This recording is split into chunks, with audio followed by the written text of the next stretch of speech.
track on this album. I really would prefer not to have to take him home again, so see me after and relieve me of some of those.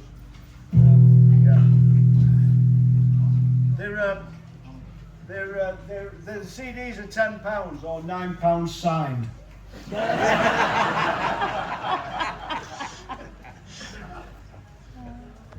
Okay. Right, so, Mark. Yes. You've been in many green rooms in your time. Yeah. What's your best or most memorable experience in a green room?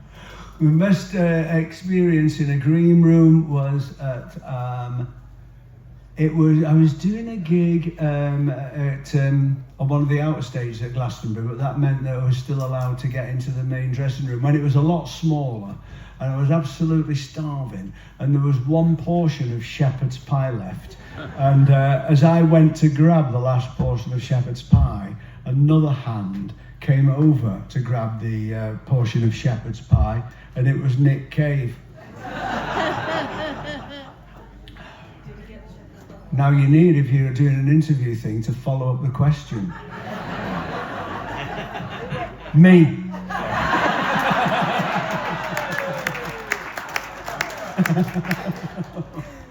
As I say, it's first interview, so Yeah. a little bit nervous. It'll get better than this, David. Yeah, you will get it. It's only up. Right, so here's a question that someone I was surprised to see, but I'm going to read. It's quite long. Does it disappoint you that you're probably the only musician in Greater Manchester that wasn't in the Fall? I feel very proud. There have been a lot of people through it. It was an extraordinary thing. I mean, Mark Riley's your man on the Fall, if you're interested in the Fall, because I mean, they were a kind of a one-off, really, weren't they? You know, I mean, I think Marky Smith he probably was some kind of genius, but he was also a total bastard, I believe. I mean, I don't know, but I mean, Mark Riley's your man on that, but you're quite right, I was never in the Fall. Which one of your books would you say is your favourite? Well, probably Et tu Cavapoo. But I mean, probably the first one, which was called Show Business, which was called Show Business Diary of a Rock and Roll Nobody, which was a catalogue of all the unsuccessful bands I've been in. You know? And now every time, with the hopefulness of youth, you form another band and say, this time it will be different. You know, this time the people from Universal Music will sign us at the Penzance Acorn, you know, and it's like, and then you realise that it's never going to happen. So I quite like that, because it's just a catalogue of kind of great hopes just kind of demolished. But the other one that I really like is Crossroads, which was about sort of moments that changed music, because I think that was quite a good idea. And I went to the Crossroads where Robert Johnson was supposed to have met the devil outside Clarksdale in Mississippi. And so I like that, and the fact that sometimes, I think one of the things about that book that I really love is, do you know that Brian Eno did this set of cards called the Bleak Strategies? And if you're struggling with something, or you're struggling with a creative kind of block, you can draw these cards out, and they have kind of gnomic statements. And it's supposed to help you to think a different way. And my favourite of those cards says, honour thy mistake as a hidden intention. And if you embrace that, it's so freeing, because it sets you off on the path less explored, you know, which might take to somewhere interesting than you might have gone. And so sometimes things that happen that seem really bad can be really good. And the best example of that is Tony Iommi from Black Sabbath, who the day before he was going to leave work, working in a steel mill, to go professional with Black Sabbath, he was put on a machine, a lathe that he hadn't worked before, and he sliced the tops off his fingers the day before he went professional as a guitarist. But the thing is that then what happened, he learned that Django Reinhardt, who me and Dave absolutely adore, had lost most of his fingers in a caravan, a gypsy caravan, in a sort of, you know, an out-of-control candle accident. It sounds like Spinal Tap. So Django Reinhardt, who is one of the greatest guitarists that ever played on his fretting hand with how many? 2 or 3 fingers, Dave? 3, was it? Yeah. So he And so Tony Iommi's foreman at the mill said to him, look, he said, listen to this. Django Reinhardt did this with 3 fingers. So Tony Iommi made himself some new fingertips out of the top of Fairy Liquid bottle. This is true, I promise you. And then, but then he found it was really painful to hold down the tension of the strings. So what they did was then, he said, well, let's slacken them off a bit. So they detuned it. I mean, what, half a tone or something like that. And suddenly, from that accident, the sound of Black Sabbath, if you like, the sound of heavy metal, emerges. You know, and so actually it's one of those, it's a beautiful moment because the birth of heavy metal comes about because of an accident with some heavy metal. But it does, but it genuinely does. And so there was a lot of moments like that I collected in the book Crossroads. But the other thing about Crossroads was that was at a crossroads in my life when I was 60 and I had throat and neck cancer, which I think was divine retribution for all the shit I'd talked on the radio. But I had throat and neck cancer, and they said if it hadn't been caught I'd have had 5 or 6 months to live. And so I was recovering from the cancer treatment. And so I think that when I read that book back now, which I don't often, I don't sit alone and read my own books, but when I read it back after it published, I could see me I remember being really miserable and sitting in the kitchen with Arlo in the cold and writing this, and it being very dark days. But when I read that, I think it's a really optimistic book because it's about the positivity of things going wrong, really. And so I can see me kind of reaching for the light in a way, if you like. And so I find it still quite kind of nourishing in a funny sort of a way. So the first book was great because it's so exciting to have a book out. I remember when Show Business came out and I got the train into work at the old BBC in Manchester, and I came down to Smith's on the station at Piccadilly Station in Manchester, went to see if my book was there, and it was turned. It was spine out, so I'd shuffled made bitches along or whatever, and put my face out on the stands there, you know, which everybody who's written a book has done, whether they admit it or not. Salman Rushdie's going round going bollocks to Ian McEwan, shift that. They all do it. So the first, but I've got great affection for the book with Arlo, which was just fun, yeah. And of all your co-presenters over the years, who would you say was your favourite and why? Well, I mean, you know, I think that me and Mark Riley grew up together in public, really, and so I think Mark would be the favourite. But you know, Mark, it was a friendship that developed it, and it was just a ridiculous. I mean, I'm very fond of Stuart, and we get on very well, apart from the times when he annoys me, and and vice versa.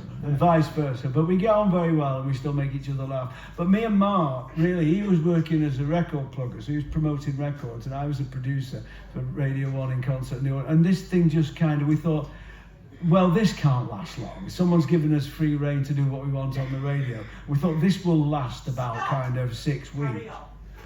Carry on, exactly. Yeah, that's what it came. And so we you know, that just kind of, we grew up in public, really. And we never, I think part of our approach to it was that we never really considered it a real job. When we got to the breakfast show, perhaps we should have done. But I mean, we didn't know how to be like that, really. We just were, and the other thing to remember about that show is that it was pre any social media. You couldn't get in touch with us. Which was a good and a bad thing. When we were on the breakfast show, they still couldn't get in touch with us. So when the management wanted to phone us and bollock us, no one had a mobile phone, so all we needed to do was run out the studio to the Lassagarry pub over the road, and they couldn't find us. And so there was that, but you know, but it was just kind of trying to make each other laugh, really. And it was entirely for our own amusement. And when it finished, and it was playing to 8 million people in the afternoon on Radio 1, we were still just trying to make each other laugh. Nothing ever changed, really. So I think that me and Mark, it's been great revisiting that. We've no plans to work together again, but I mean, it was, that was a kind of life-changing experience working with Mark. Yeah. Good days. It's time we go back to a bit more AI. And so what we're going to finish with is some little quick fires. Because apparently, if you use a podcast, it's all about quick fire. Is it? Yeah, trendy. Apparently, very trendy. So we're going to go some quick fires. Okay, here we go. Favourite cheese? Stilton? Don't you love that? Controversial. Hillary, was that a round of applause? The king of cheeses. Stilton is the king of cheeses, Mark. Really good on cheese on toast. Next one. What? Crocs, yes or no? No. I mean, even on David Hockney. No. Shorts on stage, yes or no? No. I mean, those are definitely shorts, Dave, aren't they? No, these are my long ones. Are they? Oh, thank heavens for small mercy. At least you've had the decency to cross your legs. No one wants to see old man's legs on stage. Although, Hang on. Heidi, who's Belinda O'Hooley's coming on, O'Hooley and Tito, Heidi Tito, who's with Belinda, she said she did want to see old man's legs on stage. So Dave's going to do the last song without his trousers on. In his mankini. So, who is going to win the World Cup? Well, do you think America? I haven't seen a team that looks really good. I thought England were good. And I thought people were overlooking the fact that everyone in England's back four was terrible that night, and Mark Gahey should be playing. I think England have got a pretty good chance. I would say that I don't know that France.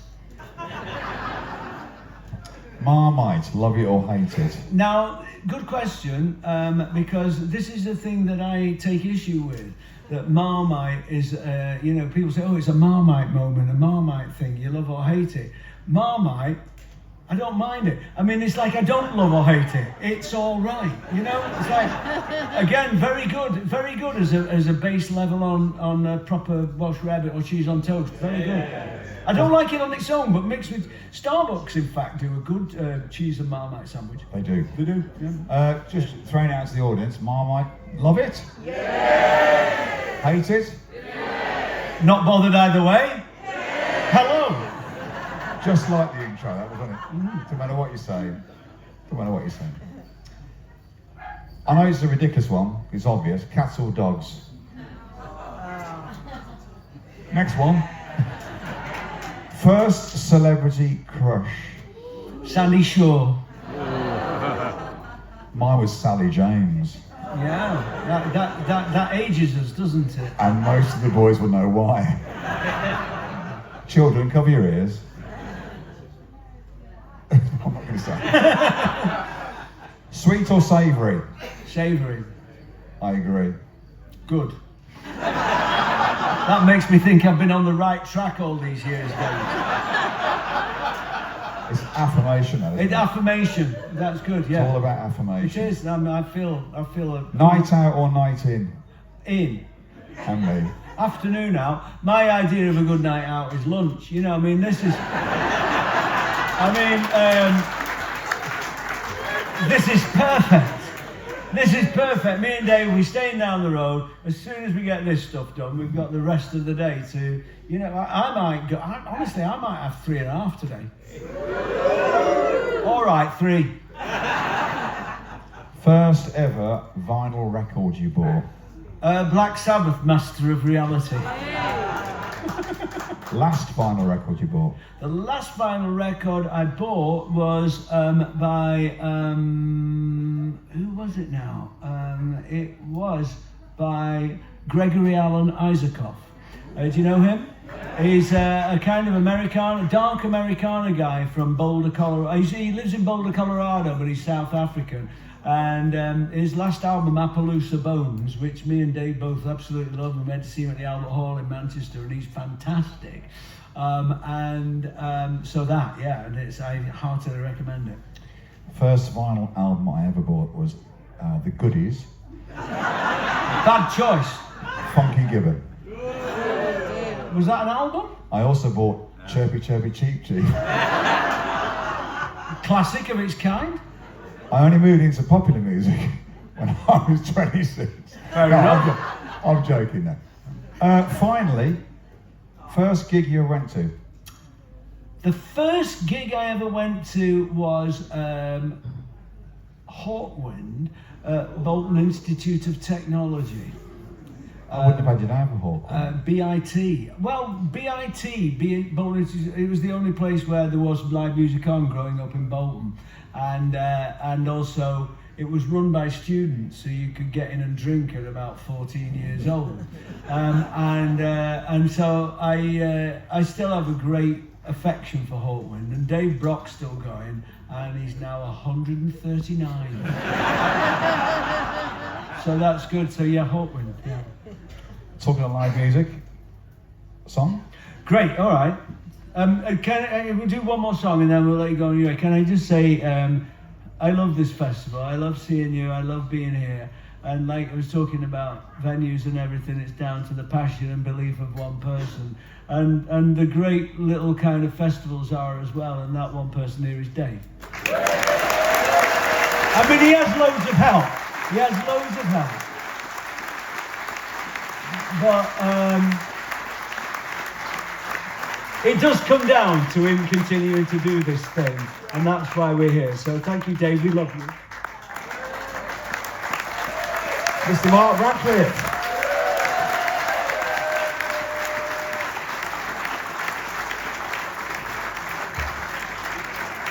Right, okay. We're going to finish off with one of our disco bangers. Plenty of room for dancing down the front. And remember, it only takes one. It only takes one for them to look a dick.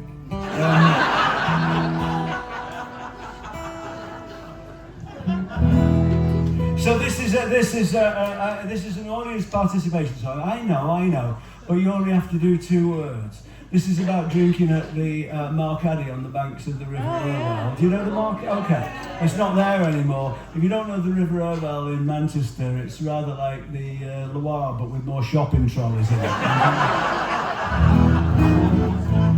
And so this is called Cheese and Beer, because the Mark Addy used to have great beer, and it used to have fantastic plantons with every range of cheeses and no mobile phone signal. So it was everything you needed to sustain life. You could hide for days down there. So the chorus is cheese and beer and cheese. So in the chorus I shout cheese and you shout cheese. Right, so we go cheese, cheese and beer. Beer. That's all it is.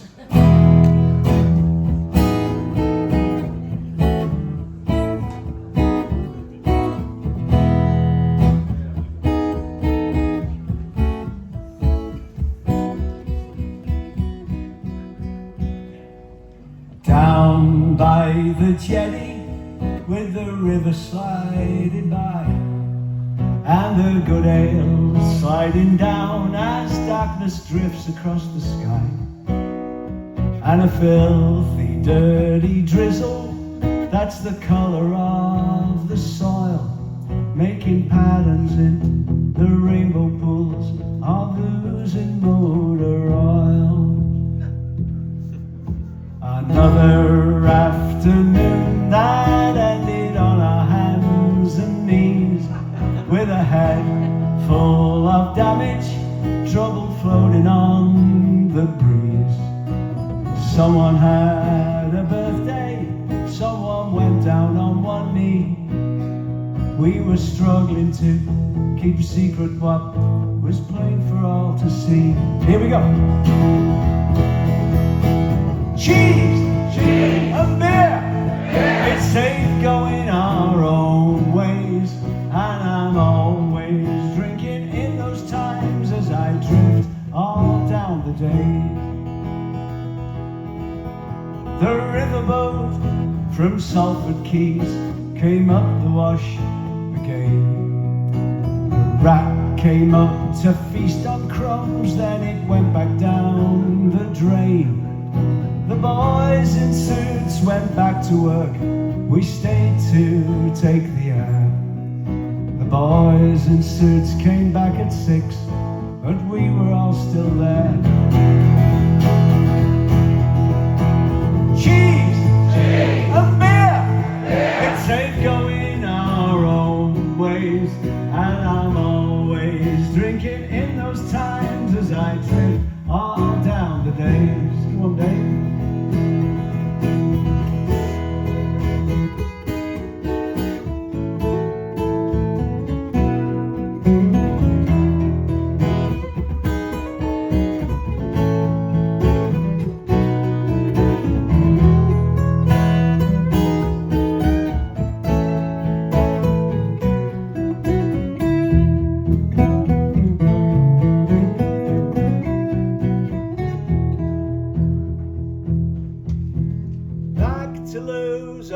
day, it seems our world apart. But the moody bastard that you see is still the same at heart. We're staring out through red eyes on a town that's never dry. I don't want to see double under any other sky. Cheese! And beer! It's safe going our own ways, and I'm always drinking in those times as I drift all down the days. Last time. Cheese! And beer! It's safe going our own ways, and I'm always drinking in those times as I drift all down the days. Will the memories be erased as I drift all down the days? As I drift, as I drift all down the days.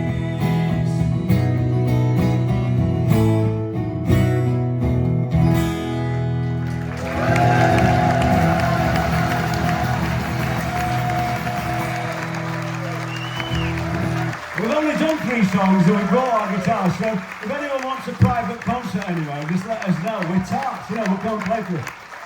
I've got 10 CDs, they're a tenner each. You can come and see us, come and say hello. But thank you very much. Let's hear it for David Boardman.